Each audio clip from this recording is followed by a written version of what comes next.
Assalamualaikum warahmatullahi wabarakatuh. Selamat pagi, siang, sore, atau malam.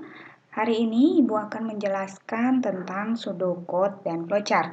Tapi kita akan bagi videonya menjadi dua.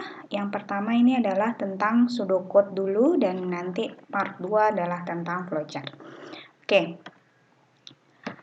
Kita next dulu ke slide berikutnya. Jadi seperti yang kita tahu, ada beberapa fase di dalam programming. Jadi programming di sini dibagi menjadi dua tipe tugas pemrograman. Yang pertama adalah desain atau fase pemecahan masalah. Nah, jadi di sini kita sudah belajar minggu lalu ya tentang algoritma, di mana kita berhasil dan kalian tentunya sudah berhasil untuk membuat urutan langkah yang menggambarkan solusi dari masalah. Ya, jadi urutan tersebut kita sebut sebagai algoritma. Yang kedua adalah tahap implementasi. Jadi kalau pada tahap implementasi di sini kita sudah menggunakan program ya, dan ada beberapa bahasa pemrograman yang dapat kita pilih. Tapi untuk di C++, maksud Ibu untuk mata kuliah ini kita akan menggunakan C++. Nah, jadi di sini seperti yang sudah kita bahas juga, kalau sebelumnya kita ada di problem solving ya, problem solving di sini adalah algoritma.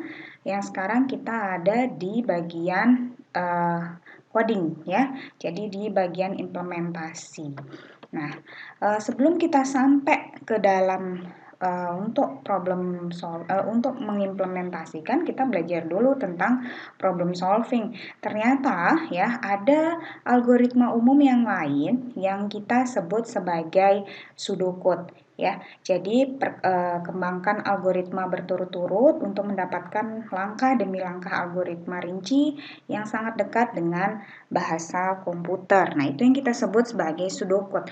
Jadi kalau pseudocode ini menurut bahasa adalah bahasa buatan dan informal yang membantu programmer mengembangkan algoritma. Jadi pseudocode ini sangat mirip dengan bahasa sehari-hari, tapi tentunya yang digunakan adalah bahasa Inggris ya, tidak ada aturan atau grammar di dalam pseudocode, dan pseudocode dia bersifat not case sensitive ya, di mana case sensitive ini adalah jadi perbedaan antara huruf besar dan huruf kecil tidak dianggap di dalam pseudocode.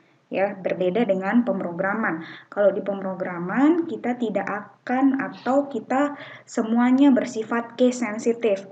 Ya, jadi kalau di pseudocode boleh misalnya kalian menuliskan algoritma dengan huruf kecil ya seperti ini bagian depannya, atau algoritma dengan huruf besar di bagian depannya, dia akan tetap dibaca sama ya.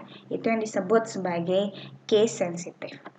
Oke, kita lanjut lagi ke slide berikutnya. Oke, ini nanti kalian bisa watch this.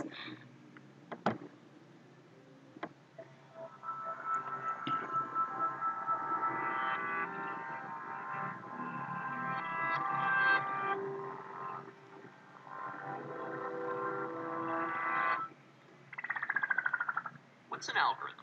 In computer science, an algorithm is a set of instructions for solving some problem, step by step. Typically, algorithms are executed by computers, but we humans have algorithms as well. For instance, how would you go about counting the number of people in a room? Well, if you're like me, you'd probably point at each person, one at a time, and count up from 0. 1, 2, 3, 4, and so forth. Well, that's an algorithm. In fact, let's try to express it a bit more formally in pseudocode, English-like syntax that resembles a programming language. Let n equal 0. For each person in room, set n equal to n plus 1. How to interpret this pseudocode? Well, line 1 declares, so to speak, a variable called n and initializes its value to 0. This just means that at the beginning of our algorithm, the thing with which we're counting has a value of 0. After all, before we start counting, we haven't counted anything yet. Calling this variable n is just a convention. We could have called it most anything. Now, line 2 demarks the start of a loop, a sequence of steps that will repeat some number of times. So in our example, the step we're taking is counting people in the room. Beneath line 2 is line 3, which describes exactly how we'll go about counting. The indentation implies that it's line 3 that will repeat. So what the pseudocode is saying is that after starting at 0, for each person in the room, we'll increase n by 1. Now, is this algorithm correct? Well, let's bang on it a bit. Does it work if there are 2 people in the room? Let's see. In line 1, we initialize n to 0. For each of these 2 people, we then increment n by 1. So on the first trip through the loop, we update n from 0 to 1. On the second trip through that same loop, we update n from 1 to 2. And so, by this algorithm's end, n is 2, which indeed matches the number of people in the room. So far, so good. How about a corner case, though? Suppose that there are 0 people in the room, besides me, who's doing the counting. In line 1, we again initialize n to 0. This time, though, line 3 doesn't execute at all, since there isn't a person in the room, and so n remains 0, which indeed matches the number of people in the room. Pretty simple, right? But counting people one at a time is pretty inefficient too, no? Surely we can do better. Why not count 2 people at a time? Instead of counting 1, 2, 3, 4, 5, 6, 7, 8, and so forth, why not count 2, 4, 6, 8, and so on? It even sounds faster, and it surely is. Let's express this optimization in pseudocode. Let n equal 0. For each pair of people in room, set n equal to n plus 2. Pretty simple change, right? Rather than count people one at a time, we instead count them 2 at a time. This algorithm's thus twice as fast as the last. But is it correct?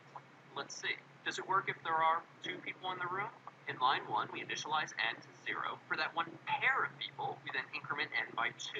And so by this algorithm's end, n is 2, which indeed matches the number of people in the room. Suppose next that there are 0 people in the room.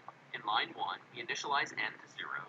As before, line 3 doesn't execute at all, since there aren't any pairs of people in the room, and so n remains 0, which matches the number of people in the room. But what if there are 3 people in the room? How does this algorithm fare? Let's see.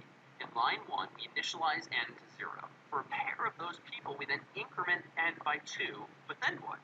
There isn't another full pair of people in the room, so line 2 no longer applies. And so by this algorithm's end, indeed, this algorithm is said to be buggy because it has a mistake. Let's redress with some new pseudocode. Let n equal 0. For each pair of people in room, set n equal to n plus 2. If one person remains unpaired, set n equal to n plus 1.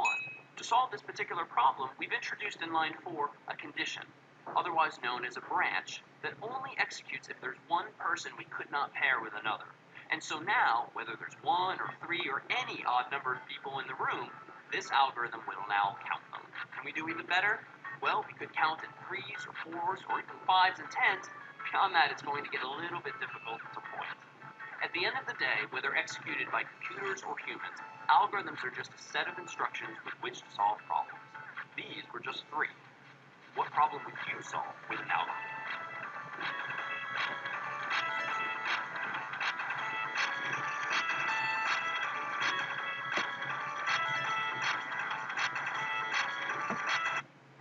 Oke, jadi kalian sudah tonton tadi videonya ya. Jadi di mana tadi dengan menggunakan pseudocode atau yang tadi sudah ada algoritma yang terurut ya, yang mirip dengan bahasa sehari-hari, yang yaitu pastinya yang di situ adalah bahasa Inggris. Itulah yang kita sebut sebagai pseudocode. Nah, jadi contoh pseudocode yang lain ini misalnya adalah algoritma untuk mengkonversi basis 10 ya. Jadi basis 10 ke basis yang lain ya. Jadi gimana caranya untuk mengkonversi dari basis 10 ke basis yang lain. Nah, di sini kita bisa menggunakan kata while di sini ya, while atau ketika. Jadi the quotient is not 0 ya. Jadi di sini adalah hasil bagi ya, dia tidak sama dengan 0. Maka dia akan membagi ya, membagi decimal number dengan basis yang baru. Terus setelah itu make the remainder atau sisa hasil bagi tadi ke next digit to the left in the answer ya. Setelah itu replace the original decimal number with the quotient ya. Jadi ini sebenarnya tidak mesti seperti ini, kalian juga bisa coba dengan cara yang lain. Nah, ini misalnya contohnya adalah gimana merubah angka desimal ya. Di sini 93 ya dibasiskan dengan 8 ya, atau dengan basis 8. Kalian tentunya sudah dapat basis ini di mungkin di Sisdik ya. Nah, di sini berarti 93 dibagi dengan 8 itu menghasilkan 11, terus sisanya adalah 5. Setelah itu 11 itu dibagi dengan 8 lagi, menghasilkan 1, sisanya adalah 3. Ya, terus 1 dibagi 8 menghasilkan 0, sisanya adalah 1. Jadi, kita akan baca dia dari bawah ke atas 135. Ya, jadi jawabannya adalah 135. Jadi 93 yang tadinya adalah basis 10 atau desimal, kita akan rubah menjadi basis 8, itu hasilnya adalah 135. Jadi ini lebih lengkapnya lagi, mungkin bisa seperti ini ya.